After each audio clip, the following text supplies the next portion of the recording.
Good morning and welcome to Q School Online, and this is the first in our application series, How to Create Seamless Qcap Installations. I'm Doug Payne, Regional Sales Manager, and joining me today from our factory in Milford, Connecticut is... Vitaly Aja, I'm your National Technical Sales Manager. Thank you, Doug. You're very welcome. Good afternoon, Vitaly, as you are in Connecticut. Today, we are doing things a little bit differently based off of the feedback from the recent survey that we had, and we're going to be trying to incorporate more application-focused QCAP, excuse me, not just QCAP, but QTran, rather application-focused Q schools. One of the other things that we've done, as we go ahead and forward to the next slide, please, is we've been doing these Q School online classes since St. Patrick's Day, and we've been going weekly all the way until very recently. Very recently, based off of your feedback as well, we have slowed this down a little bit from once a week to every other week, and hopefully that's helpful for you in your scheduling.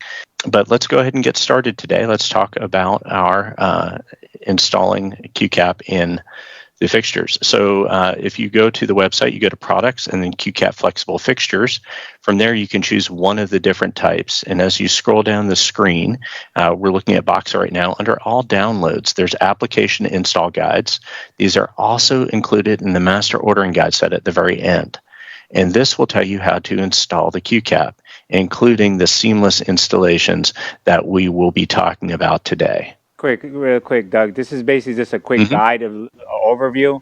You know, I'm sure there's going to be a lot of questions as we go through the presentation. And if you have any questions after the presentation, just contact Doug, your regional sales manager, or myself, and we'll answer any questions. So again, the installation guides on our website are just basically a guide.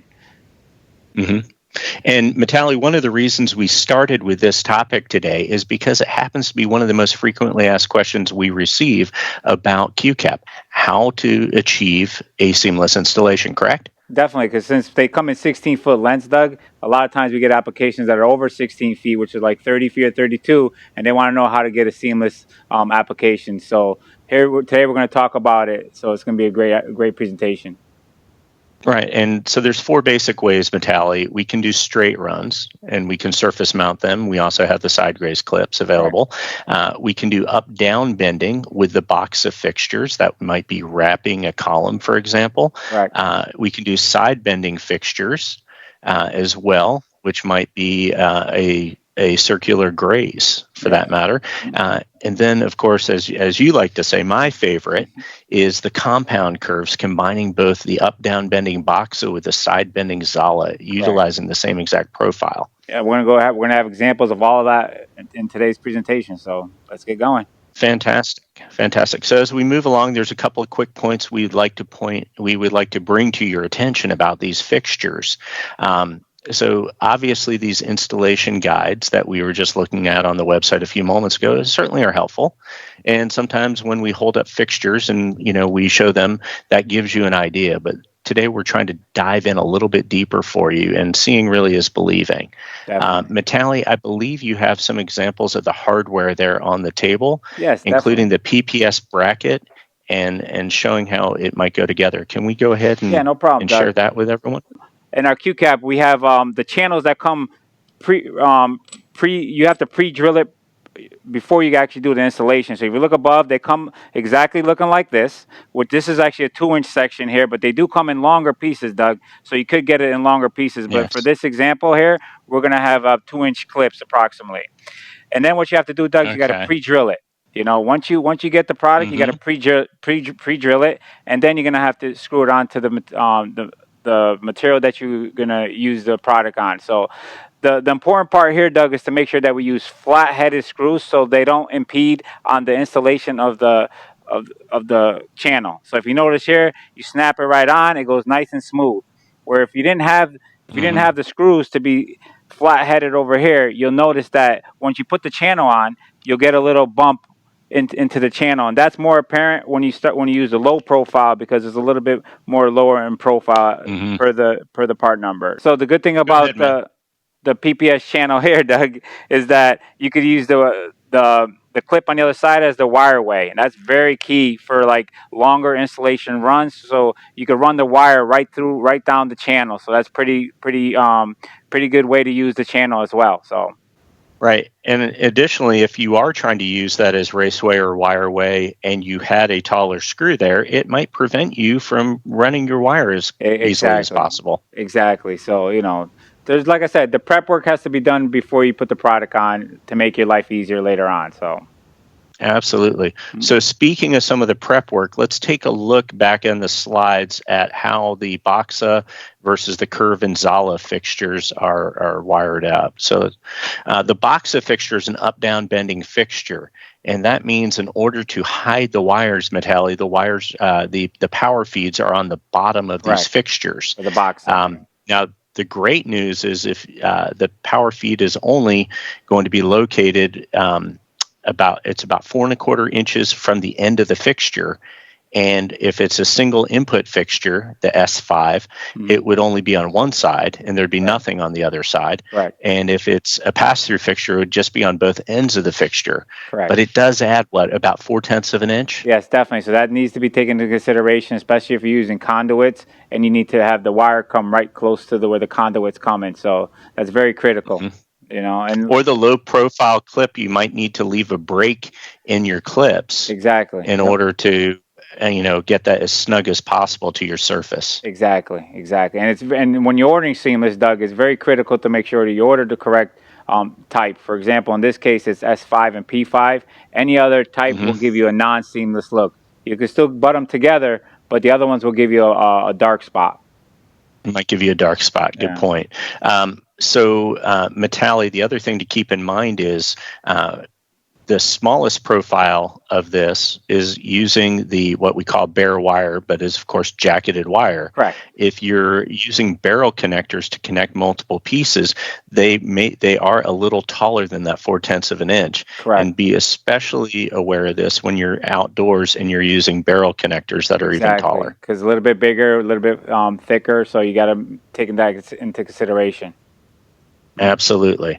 So as we talk about the Curve and the Zala, the side bending fixtures, we've added not just the S5 and P5 for the single input and pass-through fixtures, we've also added S6 and P6. Will you tell us a little bit about the reasoning for that, Metalli? Well, definitely, because, for example, you might have different power feeds. For example, if you take an S5, you have one power feed going one way, and if you had another Curve S5, you cannot flip the fixture. The wire is going to be on the other side. So if the conduit's coming on the left side, you're going to have wires on the opposite side, so it really won't mix. So the important part to notice about this one is if you have the conduit coming in one specific area, you want to have an S5, S6, so they meet in the middle. So at least the wire's coming out from the same side. So that's very critical to understand that. So that's really good information. Thank you, Metalli.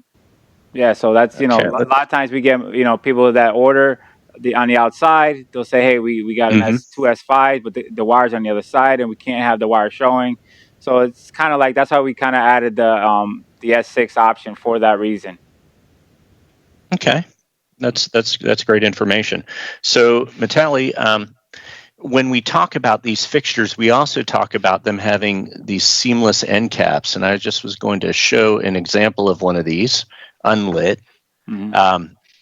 So as you can see from the very end of this fixture, it actually matches the lens. And that is what a clear end cap or a seamless end cap really is. And then when we light this up on the table here in a minute with Metalli, you will actually see that light actually can enter from another fixture and it can pass light through to the next as well. Exactly. And this advantage helps us create these seamless fixtures. Absolutely. So Metalli, why don't we start talking about these 4 different applications, the straight, the up-down, the curved, and then the compound curves. Definitely. All right, Doug. So what we're going to do next is we're just going to basically talk about an application that we have here. For example, the first thing we're going to talk about is basically the box application, where if you notice here, you have a box coming through this way, going up, and let's just say this was a column, Doug. It would go over the column or around the column, but in this particular example, is just going over a column. And you notice the nice seamless glow here. So in this particular example, Doug, we have a boxer, which is a P5, going into an S5 here, which is basically on the side feed right here. If you notice, if I take this out, Doug, you notice that this is basically where the seamless connection is made. It's very critical to make sure where your finger is right there. Yep. But we're seeing light go almost all the way to the other end of the bracket. Exactly. That's because of the clear end, and that allows us to make the seamless look when we turn both fixtures on. And if you notice here, Doug, it's very critical to get the seam almost right in the middle of the bracket. You know, that keeps it close together, and it keeps it from waving back and forth, so it helps you maintain that seamless look. You know, and again, I'll just turn it on again, and you see a nice seamless glow all the way from start to finish. You know, so beautiful. This is the boxa. Next thing we'll talk about is the curve. Okay, curve is great for coves that you have curves on that you want to make some a seamless application on, even in the ceiling or on the floor. Sometimes even like on a wall or something. You want to make a nice curve fixture. One of the important things to understand here is that you have to maintain the 6-inch radius bend that we have here. You can't just take the products, Doug, and put them close together, because it's just not going to work. You know, it might work for a second, but I can guarantee you after a couple of minutes, it's going to break the PC board that's in there, and you're not going to have any light anymore, and you're not going to be happy. Well, you could certainly shorten the life of the product that, you know, custom made to order encapsulated fixtures. Exactly. So, yeah, we definitely recommend against that. Yeah. Handle these fixtures with care. Exactly. So if you notice here, Doug, you got the same scenario here. You got a P5 and you got an S5. You got a P5 coming around the bend here, and then you got it right going into the S5 here. And if you notice again here, Doug, same thing. This is where the seamless application begins, right about here. And you notice you can see the light bleeding through to the other side. You know, so and then if I turn it back on here, you notice it glows, and you can't even see the seam, even though it's on video. You still can't see the seam, even live or video. So it's pretty cool. And yeah, it looks great. It looks great. Now, Metalli, I believe you have those clips spaced about every 12 inches, correct? Correct. So a lot of times people call in and say, hey, what's the recommended spacing? We recommend about one every 12 inches, but it all depends on the application. You can use more, you can use less.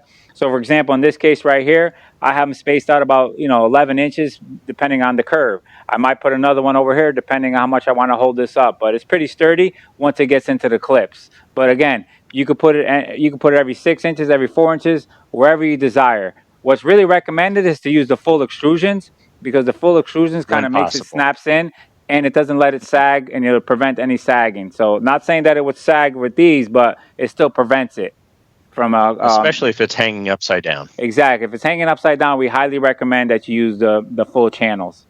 So that's very use the full channels for straight runs, or use more clips where you can't use it for straight. Exactly. So it all depends on the different applications.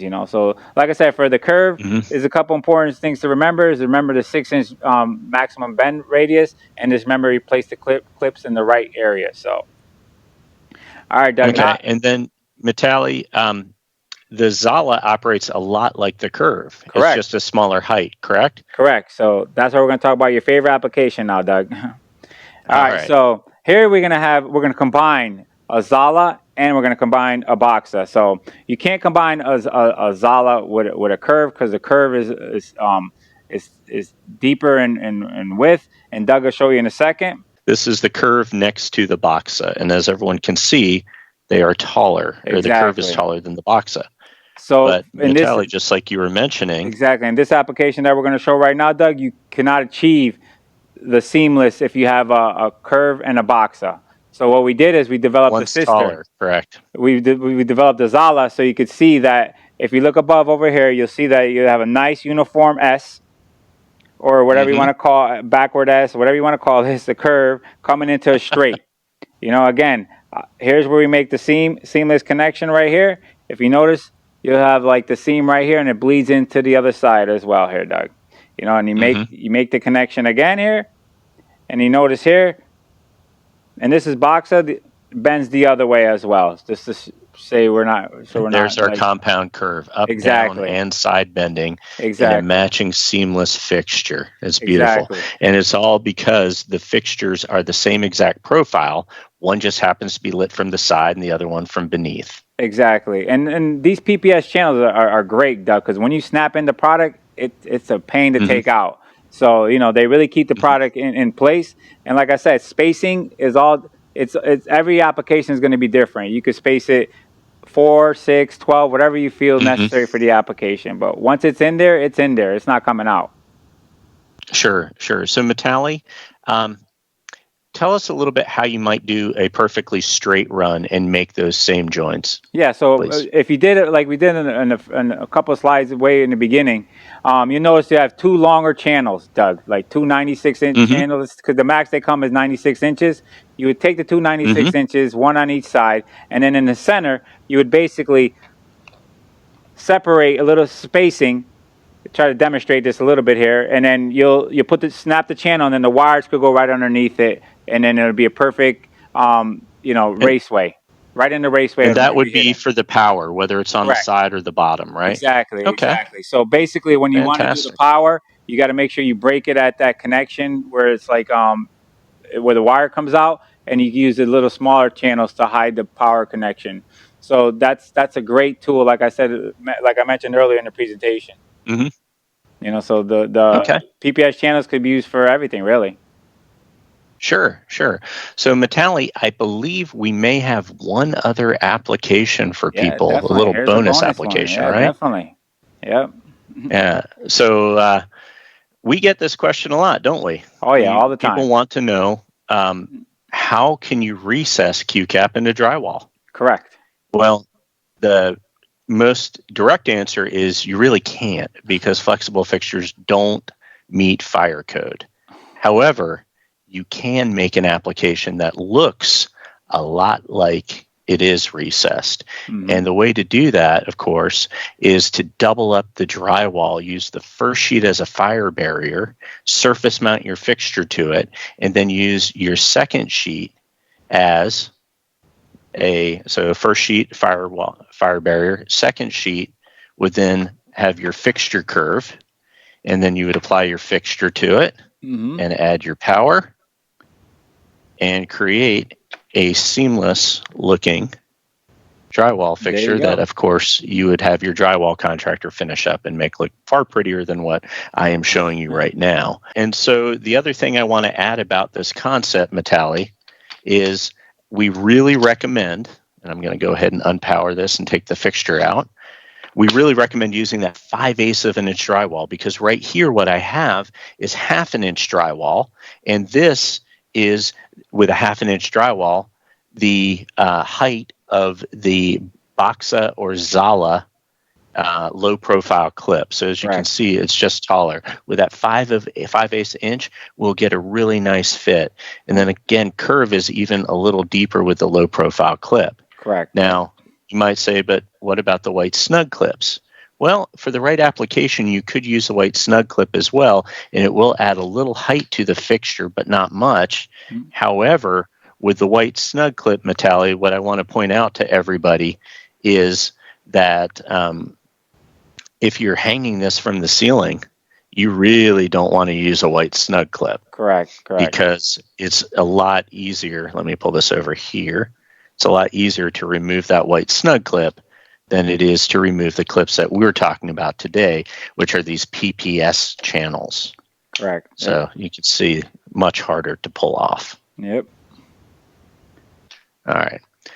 So I'm going to switch my camera back, but Metalli, thank you for walking through all this with everybody and me.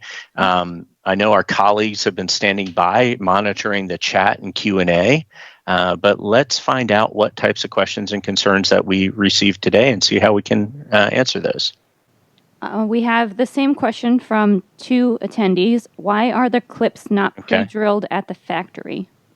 Well, because we don't know basically what they're mounting them to, so they can use different screws, so it all depends on, the type of screws. So every application is different. So like I said, we don't know if they're going on brick, and if they're going on brick, you might use bigger screws.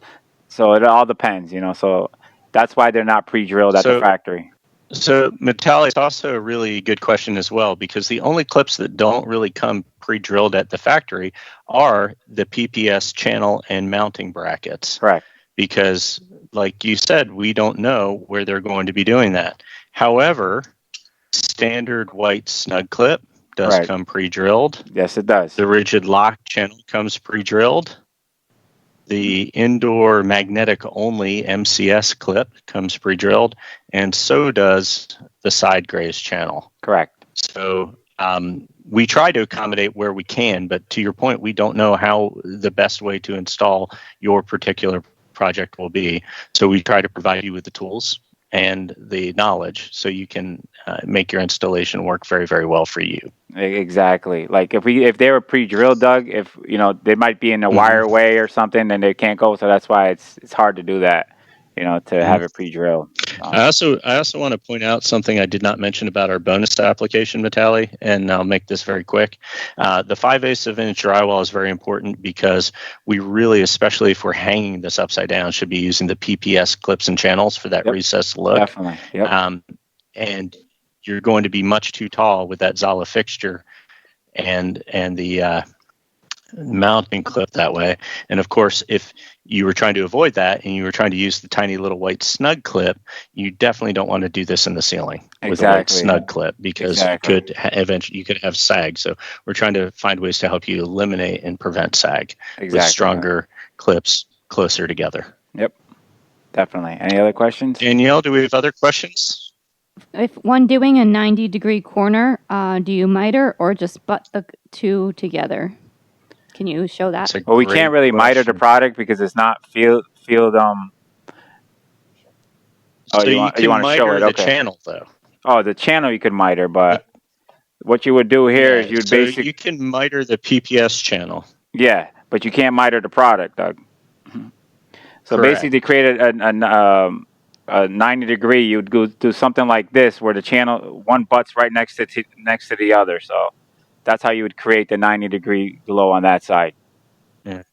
And then Vitaly, on the fixture on the outside, you would want to make sure it has a white end cap. Correct, because you don't want anything bleeding on the other side. It makes a perfect 90. Correct. Exactly. Yep. So, is there a standoff available for the screws when using the channel? Standoff. We'd have to get back to them. They might be talking about sometimes when people are trying to mount maybe backlight, you typically have a standoff maybe we don't offer 3 or 4 inches, sometimes more, but no, we don't have that ourselves. Yeah. Can you achieve seamless on using the worm? You can't use it on the worm, but go ahead, Doug. You got a worm sample there? I have a worm sample here. Yeah. Yeah. So the number one challenge with using the worm is it's not completely diode free. So it would be very difficult to make a fully seamless run of worm. Not only that, it's very difficult, and we wouldn't recommend that. The end cap comes in a white end cap, and you have more of a spacing. You can't have a seamless look for using the worm. So the answer would be no right now. But if you were putting this in indirect view up in a cove or some other application, and you put 2 of these end caps together, you shouldn't be able to notice it unless that spacing is incredibly tight. Exactly. Thank you again for joining us today on Q School Online. We really appreciate your partnership and specification and sales of Qtran products. Thank you very much. Thank you, guys.